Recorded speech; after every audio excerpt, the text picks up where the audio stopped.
اردو افسانہ عہد حاضر میں جلد اول مرتب رابع الربع افسانہ نگار رفعت ناہید سجاد پیدائش 10 نومبر 1954 لاہور تعلیم ایم اے تاریخ و صحافت پنجاب یونیورسٹی اعزازات بہترین پرنسپل ایوارڈ حکومت پنجاب 2011 کتب ریت پر تیرے جزیرے افسانے 2012 ایک موسم دل کی بستی کا ناول 2011 افسانہ آخری صفحہ چیرنگ کراس کے طویل گماؤں والے فٹ پاتھ پر اس نے سالوں سے ان کو نکلتے دیکھا، چابی کا چلا انگوٹھی کی طرح گھماتے وہ سڑک پارکنگ لاٹ کی طرف آ رہے تھے۔ اس نے آنکھوں پر انگلیاں کے چھجے بنا رکھے تھے تاکہ دھوپ کی شعاعوں سے روکا جا سکے۔ ہاں وہی تو تھے، یہ کب آئے بھلا؟ اور دیکھو تو کسی کو اطلاع ہی نہیں ان کی۔ وہ منور بھائی کے سر پر بم پھوڑے گی اور انعام کی حقدار ہوگی، کیونکہ پہلی افواہ اڑانے والا بڑا سرخرو ہوتا ہے۔ افتخار بھائی، اس نے تمام لحاظ بالائے طاق رکھتے ہوئے سڑک کے دوسری طرف سے چیخ ماری۔ وہ کاروں، رکشاؤں اور بسوں کے سمندر سے بے ضرر مچھلی کی طرح جگہ نکالتے جس تندہی سے سڑک پار کر رہے تھے۔ افتخار بھائی، اس کی چیخ و پکار سڑک کے شور میں دب گئی یا وہیں کسی دھیان میں تھے؟ اس کے پیچھے دوڑتی آوازوں پر بھی انہوں نے پلٹ کر نہیں دیکھا۔ افتخار بھائی، افتخار بھائی، افتخار بھائی! دوڑتے دوڑتے اس نے ایک تیز قدم بڑھا کر افتخار بھائی کو کونی سے دبوچ لیا۔ دیکھا، میں نے آپ کو پہچان لیا۔ رکشا اور ویگن نے ایک دوسرے کے تعاقب میں دوڑتے عین اس کے سر پر بریک لگایا اور قریب تھا کہ وہ سامنے سے گزرنے والی مسٹر کارڈ کے پہیے کے نیچے آ کر کچھ لیا تھی کہ انہوں نے اسے اسی دبوچی ہوئی کونی کے حصار میں لے کر اسے کچھ عمر نکال دینے والی ٹریفک سے بچا لیا۔ کار والا، ویگن والا اور رکشا والا اور جن جن سواریوں کو ناگہانی بریک لگانے پڑے تھے، ان کی گالیوں سے بے نیاز ان کی اجلی آستین کے سہارے بے تحاشا چوڑی سڑک کا وہ باقاعدہ ماندہ حصہ عبور کرنے لگی۔ میں نے اتنی دور سے دیکھا، آپ سالوس سے نکل رہے تھے۔ میں نے فوراً پہچان لیا، اگر میں ذرا دیر کرتی تو آپ نکل جاتے، اس لیے تو میں نے دوڑ لگائی۔ واقعی دوڑ تو خوب لگائی آپ نے، وہ زور سے ہنس دیے۔ اگر بر وقت مجھ تک نہ پہنچ گئی ہوتیں تو کچھ لی جاتیں۔ آپ کب آئے اور ہماری طرف کیوں نہیں آئے؟ وہ پورے وزن سے ان کے بازوؤں پر لٹکی انہیں جھنجھوڑنے لگی۔ آیا تو بس ابھی تھا، کچھ دیر پہلے، یعنی لنچ ٹائم سے ذرا پہلے۔ لیکن ہمارے گھر کیوں نہیں آئے؟ جناب آپ گھر چلیں، انعام کا روپیہ منور بھائی سے مجھے ملے گا۔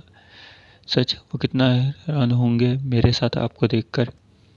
اس نے لمبی زغرد بھر کر سڑک سے فٹ پاتھ پر پاؤں رکھا اور اپنا بوجھ ان کے بازو سے ہٹا لیا۔ پہلے مجھے خیال ہوا کوئی اور نہ ہو، خواہ کی شرمندگی ہوگی، مگر پھر میں نے سوچا اگر آپ ایک دفعہ نکل گئے تو ہم اتنے بڑے شہر میں آپ کو کہاں ڈھونڈیں گے، اور آپ کو تو اتنی توفیق نہیں ہوئی۔ وہ تمتمائے ہوئے لال چہرے کی خوشی چھپانے کی معمول جدوجہد نہ کرنے کی کوشش میں سرخ ہو رہی تھی۔ آپ کو پتہ ہے شاہد بھائی جدہ چلے گئے، اب وہ بہت خوش ہیں۔ اب ہم بہن بھائیوں کی نہ اتنی لڑائی بھی نہیں ہوتی، ہم بڑے ہو گئے ہیں نا، اتنا کچھ بدل گیا ہے۔ آپ چل کر دیکھیں تو حیران رہ جائیں گے۔ واقعی؟ انہوں نے خوش دلی سے کہا۔ مجھے عطیہ نے بھی بتایا تھا، آپ وہاں ان سے جو ملے تھے۔ کتنے افسوس کی بات ہے، وہ ہمیشہ مہربانیوں کا بدلہ اسی طرح یاد کرتی ہیں۔ وہ تو بتا رہی تھیں آپ بالکل بدل گئے ہیں۔ حالانکہ اس نے گردہ گھما کے ایک مرتبہ غور سے ان کا جائزہ لیا، آنکھوں سے لے کر ٹھوری تک۔ آپ تو ذرا بھی نہیں بدلے، اب یہ بہت زیادہ چڑچڑی ہو گئی ہیں، ہے نا؟ کندھوں سے ڈھلکتا دوپٹہ کسی غیر محسوس نصیحت سے اس نے درست کیا۔ فٹ پاتھ پر پارکنگ ایریا کی طرف سے اس کے ساتھ چلتے چلتے ماضی کی ناگواریوں نے ہلکا سا مرجھا دیا۔ کتنی بری بات ہے وہ آپ سے بھی لڑیں، اور شاہد بھائی کہتے ہیں ان کا قصور نہیں، پردیس میں ان کے ساتھ جو کچھ ہوا کسی کے ساتھ بھی ہوتا تو آپ نے تو برا تو نہیں مانا؟ ہرگز نہیں۔ کیوں؟ کہیں اس لیے تو آپ ہمارے گھر سے چھپے نہیں بیٹھے؟ جناب یہ بری بات ہے، آپ کو پتہ ہے افتخار بھائی کا ابو کا انتقال ہو گیا ہے۔ گول گھماؤ کے موڑ پر گردن گھما کر بڑے افسوس سے انہوں نے کہا۔ اوہ باجی نرگس، باجی نرگس کے پھول بیچنے والوں کا ہجوم ان کو گھیرے میں لیے ان کے پیچھے پیچھے چل پڑا۔ انہی پھول بیچنے والوں میں سے ایک معصوم بچے نے انہیں بڑا سا ایک پھولوں کا گچھا خرید کر اس کی طرف بڑھایا۔ شکریہ، وہ خجل سی ہوئی۔ لمحہ بھر کے لیے انہوں نے رک کر ایک گہری نگاہ اس پر ڈالی اور دروازے کی ہول میں چابی گھمانے لگے۔ اس کو ان کے ارادے کچھ اور ہی لگے۔ آپ چل رہے ہیں نا اب میرے ساتھ؟ میں منور بھائی کو دکھاؤں گی میں نے کتنی دور سے آپ کو پہچان لیا، اور وہ بھی کتنے سال بعد۔ داد دیں میرے حافظے کی۔ واقعی، وہ کھلکھلا کر ہنس پڑا۔ داد دیتا ہوں آپ کے حافظے کی، کیونکہ میں وہ نہیں جو آپ کچھ سمجھ رہی ہیں۔ اس نے ڈرائیونگ سیٹ کا دروازہ کھولا اور سیٹ پر بیٹھ کر دب سے بند کر لیا۔ شیشہ کھولتے ہوئے اس نے کونی گاڑی کے دروازے پر اٹکا دی۔ لیکن کاش میں وہ ہوتا۔ گاڑی ریورس گیئر میں آئی، ہلکے سے گھومی اور سڑکوں پر پھرنے والی لاکھوں گاڑیوں کے اژدہام میں جا ملی۔ وہ اپنی جگہ ساکن اور خاموش کھڑی ہو گئی۔ ہاں، وہ شاید اس سے ملتا جلتا ایک چہرہ تھا، لیکن وہ نہیں تھا۔ اس نے اپنی رو میں ہی نہیں دیا، ورنہ پہچان لیتی۔ وہ ویسی بیوقوف بھی تو نہیں تھی نا۔ گاڑی وابڈا ہاؤس کے موڑ سے کہیں گم ہو گئی۔ وہ اسی طرح گمسم سی پھولوں کا گچھا ہاتھ میں پکڑے اپنی حماقت پر شرمندہ کھڑی رہ گئی۔ وہ کہاں سے اس کے پیچھے چلی تھی اور کتنی بکواس اس نے کی۔ اس نے چور نظروں سے ادھر ادھر کا جائزہ لیا۔ الفلاح میں شو ختم ہوا تھا۔ لوگ جوخ در جوخ باہر آ رہے تھے۔ کہیں کسی نے اس کو اس بری طرح سے خجل ہوتے دیکھا تو نہیں۔ اس کی گاڑی اب کہاں پہنچ چکی ہوگی، لیکن اس کا بولا آخری فقرہ ابھی تک اس کے کانوں میں تازہ ہے۔ اس کے یہیں کہیں ہونے کا احساس اپنی نظروں میں خوار کر رہا تھا۔ چھوٹی سی سوزوکی میں اس کے نزدیک بریک لگایا اور وہ اچھل پڑی۔ واہ، کیا تھیٹر کی ہیروئن کی طرح پھول پکڑے اپنے رومیو کا انتظار کر رہی ہو۔ اور یہ غائب کہاں ہو گئی تھی؟ راہیلہ نے شیشہ اتار کر ڈرائیونگ سیٹ سے اس کو جھاڑا۔ بڑی بیوقوف ہو، ہمیں اتنا پریشان کیا، ہم وہاں تمہیں ڈھونڈ ڈھونڈ کر پاگل ہو رہے تھے۔ وہ تو شکر ہے کہ سعدی نے تمہیں دیکھ لیا۔ اس نے سرمئی چمکیلی سڑک پر بھاگتے ہزاروں پہیوں کی طرف ایک اچٹی نظر ڈالی۔ اس کا دل ابھی تک دھڑک رہا تھا۔ چہرے کی رنگت سرخی اڑ کر زردی میں ڈھل گئی تھی، جیسے شاخ پر اگے پتے کی ساری کلوروفل سوکھ گئی ہو۔ اب بیٹھ جاؤ، چالان کراؤ گی کیا؟ راہیلہ جھنجھلائی۔ وہ پچھلی سیٹ ایک کونے میں ہجوم میں اپنی جگہ بناتی ٹھس گئی۔ ہائی کورٹ کی اس عظیم الشان عمارت کے پیچھے سورج کا رنگ بدلتا گولا پاپلر کے جھاڑ میں نیچے اترتا جا رہا تھا۔ اس کی پسلیوں میں الجھے دل کی طرح زبان سے کون آئس کریم چاٹتی اس کی دوست دن بھر کے حالات پر اس کی مغز کھاتی رہی۔ وہ شیشے سے ناک لگائے اور باہر کے منظر میں الجھی اپنی شرم ساری میں جکڑے سڑک ہی دیکھتی رہی۔ وہ کون ہوگا بھلا؟ کیا سوچتا ہوگا؟ اس سے کتنی بے وقوفی سرزد ہوئی۔ وہ تو شکر ہوا کہ ان چڑیلوں نے نہیں دیکھا، ورنہ جینے کے قابل کہاں چھوڑتی۔ راہیلہ مستعد ڈرائیور کی طرح ڈرائیونگ سیٹ پر بیٹھی باری باری سواریوں کو منزل پر اتارتی آگے بڑھتی جا رہی تھی۔ سامنے والی سیٹ خالی ہونے پر راہیلہ نے اسے آگے بلا لیا۔ کیوں دوڑی تھی تم؟ اس نے ایک نظر غور سے راہیلہ کی طرف دیکھا۔ کیا وہ اس کی ٹولے رہی ہے یا برسبیل تذکرہ؟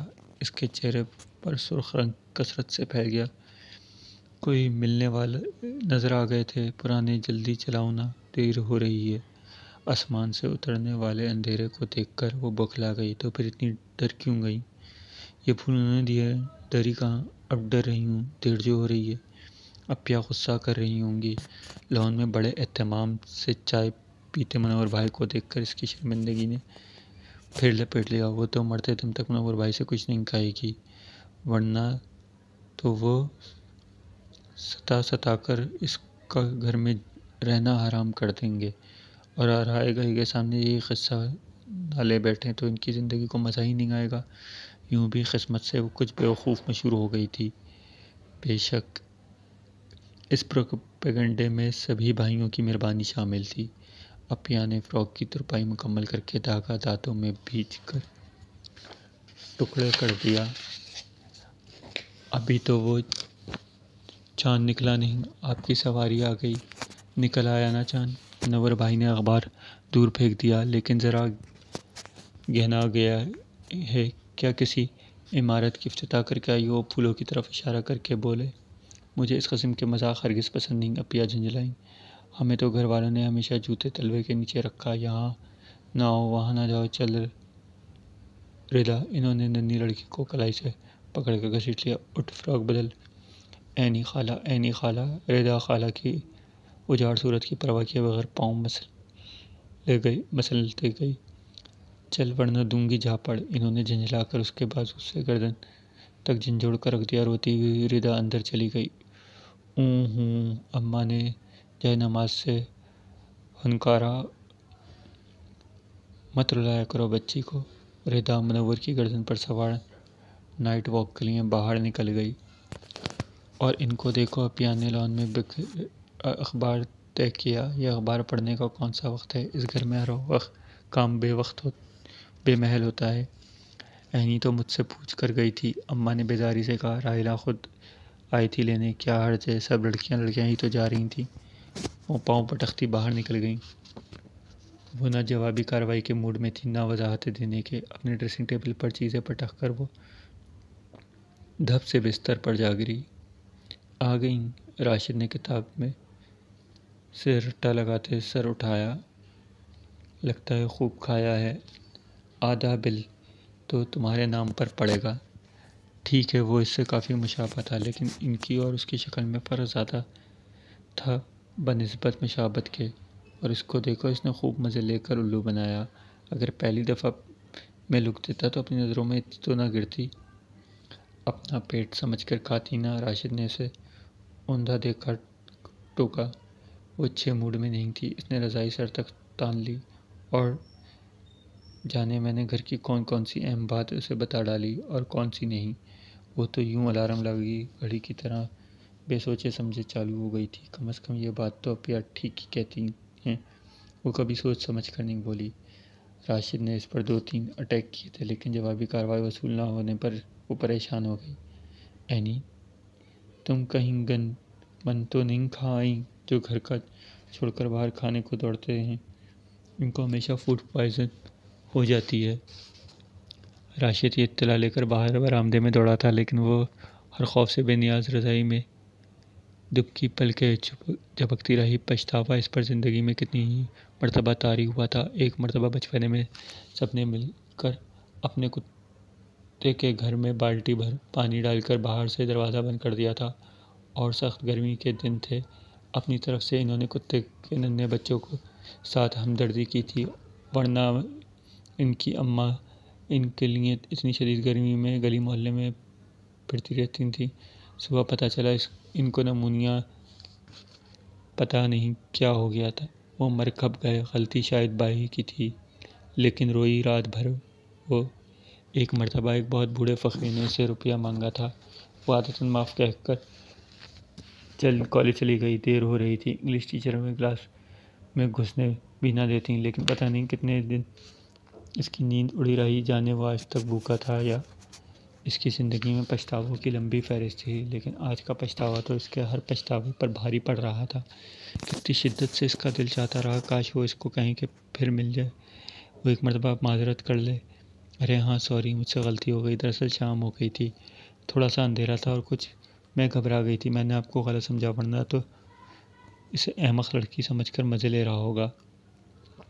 وہ کلاس میں بیٹھی سر احمد کا لیکچر سنتی، ٹیوٹوریل میں گروپ میں کوئی آرٹیکل پڑھتی یا لائبریری میں کیٹلاگ کے نمبروں پر سے کھیلتی ہوتی تو اس کا دھیان کہیں اور ہی ہوتا۔ اس کی آنکھیں جیسے ایک ہی منظر دہراتے تھکتی گئی ہوں۔ راحلہ سعدی کی خوشگوار کمپنی، کیمپس کا دلربا موسم اور امتحانوں کا قریب زمانہ مل کر بھی اسے دنیا سے قریب نہ لا سکے۔ راحلہ سعدی اس سے پوچھتے بور ہو گئیں۔ ان کو ٹنکی فل کر کے سڑکوں پر رولتے پھرنے میں کوئی جان نظر نہیں آتی تھی۔ ٹیچر سے اس کو بار بار ٹوکتے۔ راشد منہ پر ہاتھ رکھ کے اس کا مذاق اڑاتا رہتا۔ یہ بھی کیسی عجیب ستم ظریفی ہے کہ اسے جلدی پتہ چل گیا وہ پچھتاوا نہیں تھا، وہ کوئی اتنا امیچور خوابوں میں رہنے والی اور وقت سے بے خبر لڑکی نہیں تھی، لیکن وہ نئے نئے ابلتے پھوٹتے چشموں سے دہشت زدہ ہو گئی تھی۔ وہ کیمپس میں لڑکوں کے ساتھ گھومنے والی لڑکیوں پر بہت ہنستی تھی۔ وہ جو پیریڈ چھوڑ کر دور دراز ڈپارٹمنٹ والے لڑکے سے ملنے 100 جتن کر کے جاتی، یا وہ عاشق صاحب کلاس کے گرد ستونوں کے پاس منڈلاتے تھے، اسے ان روایتی قسم کے افسانوں میں گم لڑکیوں پر رحم آتا تھا جو عارضی عاشقوں کے فرضی عشق میں گھنٹوں غرق پاگل ہوئی تھیں۔ محبت کرنا یا کروانا جیسے جذبے کو اس کی سمجھ سے بالا چڑھتے وقت قاضی اور وقت کے تفریح کے سوائے ہی تھا کیا؟ پتہ نہیں ان کے گھر کا ماحول کیسا ہوگا، بھلا گھر کو چھوڑ کر محبت کی جگہ کوئی اور ہو سکتی ہے، لیکن جب ایکڑوں تک پھیلے کیمپس پر نظر جمائے مسلسل ایک ہی چہرے کی دھیان میں گم ہوئی تو اسے نہ پیریڈ بدلنے کا پتہ چلا، نہ دوستوں کی خیر آلود بکواس سنائی دی جو وقتاً اس کی شان میں پڑی جاتی تھی۔ وہ تھکا ہوا، مایوس، اداس سر اٹھاتی اور جھکا لیتی۔ وہ کوئی پہلا شخص تو نہیں تھا دنیا کا، اس سے قبل وہ پردے کی بو بنی کمرے میں بند تھی۔ اچانک جس شخص سے اس کا سامنا پڑا وہ اس کا اپنا ہیرو سمجھ بیٹھے، لیکن پھر بھی وہ چاہتی تھی کاش وہ اسے کہیں اچانک مل جائے ایک دفعہ اور۔ وہ خود کو کوستی تھی، یہ بھی جانتی تھی یہ اس کی ساری ماضی کی حماقتوں سے اعلیٰ ترین حماقت ہے، پھر بھی اسے کتنی مرتبہ کیمپس کی سیڑھیاں اترتے لگا وہ اس کے قدم کے قدم ساتھ ملا کر اتر رہا ہے۔ وہ جلدی سے سر اٹھا کے دیکھتی، لیکن وہ اجنبی طالب علم کسی نہایت ضروری کام سے کہیں نہایت اہم جگہ جا رہا ہوتا۔ پھر اسے لگتا وہ اس کے بازو سے لڑکی اپنے گھر کی حکایتیں سنا رہی ہے۔ وہ بریک لگاتی، گاڑی کے نیچے آ کر کچھ لے جانے کے خوف میں اپنے بازو کو سہارے اسے بے رحم سڑک سے بچا رہا ہے۔ وہ بے ساختگی سے اپنے بازو کو تھام لیتی، پیش آدھی وغیرہ چلانے لگتی۔ وہ بالکل ہی خپتن ہوتی جا رہی تھی۔ اسے اپنی حماقتوں کا بڑی شدت سے افسوس بھی تھا۔ کتنی مرتبہ وہ اپنی دوستوں کی عزت کر کے وہاں لے گئی۔ اس کی دوستوں کو پسندیدہ اسپاٹ گلبرگ نہر اور آس پاس کی جگہوں پر مشتمل تھے، لیکن وہ بہانے کرتی، ارے ہاں مجھے فروزن سے کتاب خریدنی ہے، مجھے کلاسک کا چکر لگانا ہے۔ تازہ شماروں کے لیے اپیا نے کہا ہے صرف کیتھے سے چکن سوپ پیک کروا کے لانا، اور وہ لیتی کچھ بھی نہیں تھی سوائے ایک چھوٹے سے بچے سے نرگس کا تازہ پھولوں کے۔ دنیا بہت بڑی اور انسان بہت چھوٹا، یہ ایک ہی شہر تھا نا، اور وہ بھی کوئی سوئی کی تلاش تو کر نہیں رہی تھی۔ کبھی اپیا مسور کی دال سے ہم رنگ پتھر چنتی، اس کو لگتا وہ کسی ایسے ہم رنگ پتھر کو کوئچنے پاگل ہو رہی ہے۔ ان دنوں وہ بہت بڑے اٹھ پٹانگ خواب دیکھنے لگی تھی۔ وہ دیکھتی ایک لمبے برآمدے سے گزر رہی ہے جس کے دونوں طرف کمرے کے دروازے ہیں۔ وہ ناموں کی تختیاں پڑھ کے کچھ ڈھونڈ رہی ہے، پھر اسے یاد آتا ہے اس کو تو نام بھی پتہ نہیں، پھر اس کی آنکھ کھل جاتی ہے۔ وہ دوبارہ سوتی، اسے لگتا وہ اچانک کسی موڑ پر اس کے سامنے آ گیا۔ وہ اسے کہہ رہا ہے تم کہاں کھو گئی تھی، میں تمہیں ڈھونڈتے ڈھونڈتے پاگل ہو گیا ہوں۔ ان دنوں عورتوں کے لکھے ہوئے افسانوں میں اسے خوب مزہ آتا تھا۔ ہر کہانی میں گم ہونے والا آدمی آخری صفحے پر ضرور آ جاتا تھا۔ اس کی محبت میں سراپا غرق اور بے حال، اسے یہ بھی اپنی کہانی کا آخری صفحے کا انتظار تھا، لیکن آخری صفحہ اس موٹے سے باب میں کہاں پڑا ہے کون جانے۔ آخا کہانیاں پڑھی جا رہی ہیں عشق محبت کی۔ راشد اس کے ہاتھ سے رسالہ لے کر 4-6 سطریں بلند آواز میں پڑھتا ہے، یہ ساری کہانیاں ایک جیسی ہوتی ہیں، تمہارا دل نہیں گھبراتا؟ اچھا میرا رسالہ واپس کرو۔ وہ ناراض ہونے کے بجائے سکون سے کہہ کر راشد کو حیران کر دیتی۔ اس کی طبیعت میں کیسا انقلاب آ رہا تھا۔ کبھی منور بھائی اس کے پاس آتے، اچھا تو تم کمرے میں بند ہو ہر کام سے چھپی ہوئی ہو، میں اپیا کو بلاتا ہوں، کام کیا ہے؟ اس کو تابع دار ٹون ان کو دھمکی سے خوشامد پڑھ دے آتی۔ وہ میرے دوست آئے ہیں پلیز، یہ روز والے نہیں پہلی دفعہ آئے ہیں۔ کتنی شدت سے اس کا جی جاتا وہ یہ پاگلوں والی دیوانگی چھوڑ دے، وہ افسانوں کا صفحہ موڑ کر باورچی خانے میں چلی جاتی۔ یہ سارا ادب ہی انسان کا ناس مارتا آیا ہے، اس کے سہارے انسان کی زندگی میں ہر وقت کے چراغاں منتظر رہتا ہے، جیسے کوئی انہونا واقعہ، کوئی اچھوتا خوبصورت حادثہ دامن کھولے ہمارا بھی منتظر ہے۔ وہ ٹرالی سے جاتی، نیپکن کے پھول بناتی اور لوازمات کے انبار لگا کر ٹرالی دھکیلتی ڈرائنگ روم میں داخل ہوئی اور ٹھنک کر رک گئی۔ ایسا ہی ہونا تھا، کبھی ویسا کبھی نہیں ہوتا، لیکن پھر بھی جانے کس امید کی سانس پر وہ مایوس ہو کر پلٹائی، بھائی چائے؟ اپیا اماں کے ساتھ پھر ماس بنا لیتی۔ دیکھا اماں دیکھا، یہ لڑکی کبھی بڑی نہیں ہونے کی، یہ کوئی عمر ہے کہ دن دناتی لڑکوں کے کمرے میں گھس گئی، لوگ سنیں گے اندر مرد بیٹھے ہیں۔ اماں چپ کروا دیتی۔ پھر اس نے جدہ میں شاہد بھائی کو بڑا لمبا خط لکھا اور اس کا انہوں نے بہت لمبا جواب دیا۔ ہاں اپیا کا چڑچڑاپن تکلیف تو دیتا ہے، لیکن سوچو لندن جیسے بے رحم شہر میں ایک ننھی سی لڑکی کے ساتھ تنہا رہ گئی تھی۔ ان کے ذلیل شوہر نے ان کے ساتھ جو کچھ کیا، تم نے اس سے نا واقف تو نہیں؟ معاف کرنا سیکھو۔ دیکھو ایک چھوٹی سی لڑکی پر کتنا بوجھ ہے۔ وہ لڑکا ہی ہوتی تو ان کا بوجھ اٹھا لیتا، بھلے سے بڑا ہو کر ہی صحیح۔ ہاں، شکلیں ایک جیسی ہوتی ہیں لوگوں کی، کبھی کبھی تم نے کیوں پوچھا ہے؟ اس نے ایک موٹا سا تھبا خط اپنی انہی یادگار چیزوں سے سنبھال کر رکھ دیا، جہاں وہ سوکھے ہوئے مرجھائے نرگس کے پھول بھی پڑے تھے، جس کو دن بھر میں ایک مرتبہ سونگھنا نہیں بھولتی تھی۔ پھر ابو کی پہلی برسی کے موقع پر اسے حادثے سے بھی دوچار ہونا پڑا۔ اگر بتیوں کونوں کھدروں میں تیلیاں دکھانے، پھوکے مارتی اور ٹپ ٹپ بہتی ناک رگڑتی، اور وہ لڑکی ان خاتون کو اتنی اچھی لگی کہ اس صدمے والے حادثے کے اثرات سے دور ہوتے ہی اس کا رشتہ لے آئیں۔ سارے لوگ اینی پر ہنسنے لگے۔ بھائیوں کو تو خدا موقع دے، انہوں نے اس کے سر پر دوپٹہ ڈال ڈال کر زچ کر دیا۔ وہ جھنجھلاتی سر سے دوپٹہ نوچ کر پھینکتی، مزید ہنسی کا سبب بن رہی تھی، لیکن اس کی عائد کردہ عجیب و غریب شرط نے ہر شخص کو ہراساں کر دیا۔ وہ ہمیشہ سے بکواس کرنے کی عادی نہیں تھی، لیکن یہ تو پاگل پن کی عطیہ تھی۔ اپیا نے سنا تو واویلا مچا دیا۔ ارے دنیا سے کی تو نام دھرے گی لڑکی ذات، اور اپنے منہ سے کہے کہ میں پہلے لڑکے سے ملوں گی کب، کہاں ہے؟ میں نے غصہ کرتی، میں نے صرف دیکھنے کی بات کی۔ اماں نے سر پیٹ لیا۔ بھائیوں نے خخے لگانے شروع کر دیے۔ ہاں، وہ کہانیوں پر بھروسہ کرتی ہے، لیکن اس انداز سے بھروسے کے سہارے اتنا بڑا جوا نہیں کھیل سکتی۔ اماں اور اپیا نے لڑکا دکھانے سے صاف انکار کر دیا۔ بھائیوں کے اس کی شرط پر کوئی خاص اعتراض تو نہیں تھا، اور یہ کوئی ایسی معیوب بات بھی نہیں تھی، لیکن مشکلات یا ان پڑھی کے لڑکے نے ایسی خواہش کا اظہار نہیں کیا تھا، اور راشد کے بقول اس کا کیا تھا؟ سارے شہر میں تو اینی رلتی پھرتی ہے، کہیں بھی دیکھ لے گا، لیکن چونکہ سوسائٹی پر مرد کا قبضہ ہے، لہٰذا کسی عورت کی طرف سے شرط ذرا اچنبھی لگتی ہے۔ وہ خاتون دوسری مرتبہ آئیں تو بات ٹال کر ختم کر دی گئی۔ ابھی اس کی عمر ہی کیا، رشتہ آ جائیں گے کوئی اور صحیح۔ منور بھائی اماں کو دلاسا دیتے رہے، لیکن اس نے دوسرے رشتے کے لیے بھی ایسی ہی کوئی الٹی سیدھی بات کی، اور تیسرے کے لیے بھی، اس کے بعد آنے والے سبھی کے لیے، حتیٰ کہ بہت جلد یہ مسئلہ گھر کا سنگین ترین مسئلہ بن گیا۔ ستمبر میں امتحان تھے اور امی فوراً اس سے فارغ ہونا چاہتی تھیں۔ اس کو پھیلتا دیکھ کر سب کا ماتھا ٹھنڈا تھا، اور اپیا کو سخت شبہ پڑ گیا۔ جدہ تفصیلی خط روانہ کیا گیا، جس میں اس کی نافرمانیوں کی تمام مثالیں ایک ایک کر کے سب گنوا دی تھیں۔ اماں نے برآمدے میں اپنے مخصوص جگہ پر جائے نماز بچھا کر ابا مرحوم سے براہ راست اس کی جی بھر کر شکایتیں کی۔ منور نے اسے محبت سے سمجھایا، تھوڑا سا اصرار بھی کیا، لیکن پھر بھی سب کا ماتھا ٹھنکا۔ کوئی بات ضرور ہے، ہماری بلا سے بھاڑ میں جائے، کالا منہ کرے۔ اپیا کی رائے سے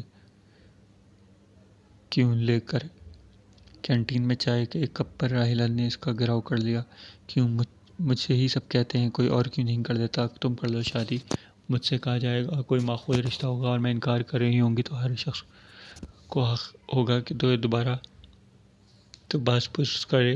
لیکن یہ تو تمہارے گھر کا ایسا مسئلہ بن گیا جس سے ہر شخص آواز باختہ ہو چکا ہے۔ سوچو تو صحیح اماں بیگی کا سوچو، ابیا کی حالت دیکھو۔ وہ ابیا کے لیے کچھ نہیں کر سکتے، لیکن تمہارے بوجھ تو سرے سے اتار سکتے ہیں۔ تم ان پر کچھ نہیں تو احسان کر سکتی ہو، اعتراض کرنے کی کوئی وجہ بھی نہیں۔ میری سمجھ نہیں آتا تم کس سش و پنچ میں مبتلا ہو، تم کیوں چاہتی ہو تمہاری شادی یہاں نہ ہو؟ یا تو تم کہو کہ مجھے فلاں شخص سے شادی کرنی ہے، تو ایسی بھی کوئی بات نہیں ہے، ظاہر ہے ایسی بات ہے۔ راحیلہ وہ خاموشی سے اپنی انگلیاں مروڑنے لگی۔ راحیلہ کا پیالی میں گھومتا چمچ والا ہاتھ ایک دم وہیں رک گیا۔ ایسی بات ہے، اور دن بھر ساتھ رہنے کے باوجود تم نے مجھے کبھی نہیں بتائی؟ کون ہے وہ؟ یہی کیمپس میں کوئی؟ نہیں؟ پھر تم کس کو جانتی ہو بھلا؟ کون ہے وہ؟ پتہ نہیں۔ کیا بات ہوئی؟ کیوں چھپا رہی ہو مجھ سے؟ چھپا نہیں رہی، دراصل میں نے ایک مرتبہ اسے سڑک پر دیکھا تھا۔ راحیلہ پھنسی ہوئی آواز میں بولی۔ سڑک پر؟ ہیں؟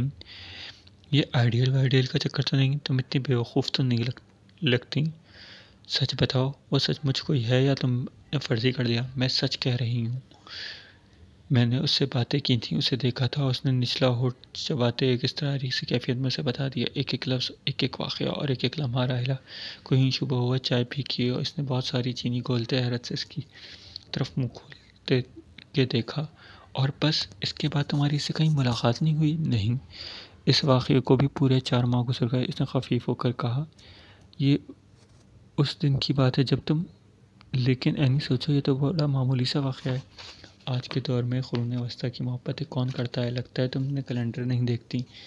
یہ 20ویں صدی ہے، یعنی ڈارلنگ ایسی باتیں ہنس ہنس کر سنائی جاتی ہیں، دل کا روگ نہیں بنائی جاتی۔ اس نے بھی دوستوں میں بیٹھ کر تمہاری اس غلط فہمی کا خوب نمک مرچ لگا کر سنایا ہوگا، اور بس اس کے بعد وہ بھی، اس کے دوست بھی، اور ہمیشہ ہمیشہ کے لیے بھول گئے ہوں گے۔ اس کو تمہاری شکل بھی یاد نہیں ہوگی۔ نہیں، تمہیں چاہیے تھا تم بھی ہنستی ہوئی آتی اور ہمیں ساری بات سناتی اور ہم لوگ رات تک وقفوں تک ہنسی سے لوٹ پوٹ ہوتے رہتے، اور بس یہ باتیں بس اتنی ہی اہم ہوتی ہیں۔ میں تو سوچ بھی نہیں سکتی تھی تم اتنی احمق ہو کہ وہ تھوڑی دیر بعد اپنی دوست کی حماقت پر ملال کرتی ایک فقرہ بول دیتی۔ اینی کی آنکھیں بھر آئیں۔ اس کی بہترین دوست نے جب محبت سے اس کا تعمیر کیا محل بچوں کی طرح ایٹ ایٹ کر کے بکھیر دیا، اور غضب یہ کہ افسوس بھی اس کو نہیں، اینی کو ہی تھا۔ واقعی اس کا دھیان ہی نہیں گیا تھا، اس نے کبھی اس موضوع پر اس طرح سوچا ہی نہیں تھا۔ جانے کیوں اس نے خود ہی تصور کر لیا وہ اس کا صورت کا چاند دل میں بسا کر دنیا سے جو لوگ لے بیٹھے گا۔ ساری دنیا اس کی آنکھوں میں اندھیر ہو گئی، جوان محبت کی میت آنکھوں کے پانیوں کے پیچھے بے گور و کفن ہو گئی۔ ہم کتنی بے حسی سے دوسروں کے خواب نوچ لیتے ہیں اور اتنے ظالم ہیں کہ تشفی کا ایک لفظ بھی نہیں کہتے۔ یہ ظالم سی راحلہ سینڈوچ کترتی اس کے آنسو سے کترانے لگی۔ پھر ایک مدت بعد اس نے وہ تھکا دینے والا خواب نہیں دیکھا، اور رات اس سے پھیکی پھیکی سی لگی، گویا وہ ماضی کا سارا سرمایہ اس سے چھن گیا تھا، حتیٰ کہ اس کے خواب بھی۔ اس کو لگا جو کوئی بھی تھا وہ سریرا اسے مل کر یہ سمجھا گیا کہ تمہاری شکل بھی نہیں کہ پہچانتا۔ میں تو دوستوں میں ہنس سکنے کے بعد واقعہ بھول بھی گیا ہوں، احمق۔ پھر اسے ذوالفقار سے شادی پر کیا اعتراض ہو سکتا تھا؟ وہ ذوالفقار ہو، وقار ہو، یا اس سے ملتا جلتا کوئی اور نام، آنسو میں ہر چیز مٹ جاتی۔ لوگ دیکھ کر حیران رہ گئے کہ جتنی جلدی اس نے شادی کی حامی بھری تھی، اتنی شدت سے اس نے اپنی شرط بھی واپس لے لی۔ اس نے لڑکے کی صورت سے کوئی دلچسپی نہیں تھی، وہ سب دیکھ کر حیران رہ گئے۔ راحلہ نے اسے چائے میں کیا گھول کر پلایا، وہ پرانی اینی بن گئی، وہی محبت کرنے والی، دکھ درد بانٹنے والی، ہنسنے بولنے والی۔ بے شک اس کی آنکھیں خواب بن کر توڑ چکی تھیں، شکست ریخت ایک ذرہ بھر وہاں بکھرا تھا، اس کے گالوں پر مسلسل رونے سے سرخی سی جم گئی تھی۔ ہاں، اس کا اپنا پلڑا تو نیچے ہی تھا، دوسری طرف بیلنس بگڑ لیا تو کیا۔ شادی آندھی کی طرح اٹھی اور سارے گھر کو لپیٹ میں لے گئی۔ شاہد بھائی کو تار روانہ کر دیا گیا۔ راشد صبح سے شام تک موٹر سائیکل بھگاتا پھرتا۔ اینی اور اپیا نے بازاروں کے چکر لگا کر پاؤں سجا لیے، اور روزانہ پرس میں سے مختلف بازاروں اور دکانوں کی رسیدوں کی لمبی لسٹ نکلتی، جیولرز، کپڑوں، بازاروں کی خاک چھانتی۔ اس چکر ماحول میں گھومنے سے اور سوئی تلاش کرنے کی ساری حسرت نکل گئی۔ وہ کون سا دن تھا جب وہ اس بچے سے پھول خرید کر نہ گھر لائی ہو اور اپیا بڑبڑائی نہ ہو۔ یہ خرچ میں سے اس نے اچھا خرچہ نکالا ہے۔ ہاں، اب وہ سڑکوں پر بے دریغ پھرتی تھی، پہلے کی طرح اس کے قدم ڈولتے نہیں تھے، نہ وہ پلٹ پلٹ کر سفید کاروں میں بیٹھے ڈرائیوروں کو گھورتی وہ گردن اٹھائے تو، لیکن اس سے اپنی شادیوں کی تیاریوں میں مصروف تھی۔ یہ نہیں کہ اس نے سارا واقعہ دل سے ہی سیاہی مٹانے والے پانی سے دھو ڈالا تھا۔ کوئی اس کے دل میں چپکے چپکے کہتا تھا کہ روایتی واقعات اور اتفاقیات کہانیوں میں ہی ہوتے ہیں، کہانیاں بھی تو ہماری ہی ہوتے ہیں، اور کسی اور مخلوق کی طرف سے ہمارے لیے تو بھیجی نہیں گئی۔ راتوں کی تنہائی میں گرم رضائی میں دبک کر اس نے سینکڑوں مرتبہ صرف ایک ہی یقین طاری رکھا، ذوالفقار وہی شخص ہے۔ اس نے اپنی تلاشی میں کامیابی حاصل کی، وہ اس کو کھوجتا، وہ منزل تک پہنچ گیا۔ خدا کرے یہ وہی ہو۔ وہ تکیوں میں منہ دھو کر دے کر روائیں کرتی، اپنے پیکٹوں سے لدی بندی باہر نکلی۔ اپیا پیکٹوں سے لدی بندی دکان سے باہر نکلی۔ ریلوے اسٹیشن جیسا رش نیلا گنبد پر اکٹھا تھا۔ ابھی رکشہ کی سواریاں ایک طرف سے اتر رہی تھیں تو دوسری طرف سے چڑھتی تھیں، اور وہ پیکو کے اخبار میں دبی ساری جھنجھلاہٹ اینی پر اتار رہی تھی۔ وہ تو قسمت کے رکشہ عین اس کے سر پر آن رکا، اور چابک دستی سے اندر ایک لمبا سانس لے کر انہوں نے تھیلے رکشہ میں گرا دیے۔ 1 2 3۔ اوفو، اینی ایک پیکٹ صوفی برادرز پر رہ گیا۔ مجھے پہلے ہی پتا تھا، جا دوڑ کے لے آ، رکشہ سے اتر تو نکل جائے گا۔ وہ چھلانگ مار کے نیچے اتری اور اپیا سے احتیاطاً پرتیلے پھر تھیلے گرنے لگی. ہمارا ایک پیکٹ رہ گیا. صوفی صاحب وہ صبح سے چل چل کر بور ہو چکی تھی. بڑے بڑے شیشوں کی دکان میں اس نے مسکراتے ہوئے چک کر پیکٹ اٹھایا. میں سمجھ ہی گیا تھا آپ کا ہوگا. میں نے نیچے رکھ دیا. بے شکریہ. جلدی میں پلٹنے سے پہلے سے سامنے بلوریاں آئینے میں کوئی عکس تیرتا نظر آیا. رجگو کے دھندلے عکس تھے یا خوابوں کی تعمیر. اس نے پیکٹ کے ہاتھوں میں مضبوطی سے دبوچ لیا. وہ گھوم کر پلٹی تو وہ اس کے سامنے تھا. ارے آپ! مخاطب خوشی سے اچھل پڑا. تو آپ کو میں نے تلاش کر ہی لیا. اب داد مجھے دیجیے. وہ بے قابو ہوئی خوشی سے. یہ وہ نہیں تھا تو شادی اس سے نہیں ہو رہی.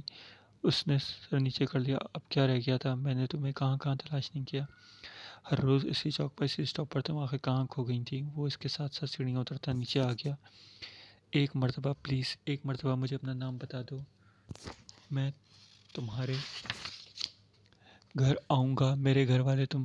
Please please. سامنے پہلی طویل اور اس سڑکیں جل تھل ہو رہی تھیں. پانی کے اسی انبار میں کہیں اپیا کا رکشہ گم ہو گیا تھا. میرے دوست میرا بہت مذاق اڑاتے رہے لیکن مجھے یقین تھا میں تمہیں ایک دن روز تلاش کر لوں گا. دیکھو میں جیت گیا. وہ رش سے بھری سڑک پر فٹ پاتھ پر چلتا اس کے ساتھ آ ملا. پلیز ایک منٹ رک کر میری بات سنو. تم پھر کھو جاؤ گی. میں تمہیں کہاں کہاں ڈھونڈوں گا. پلیز.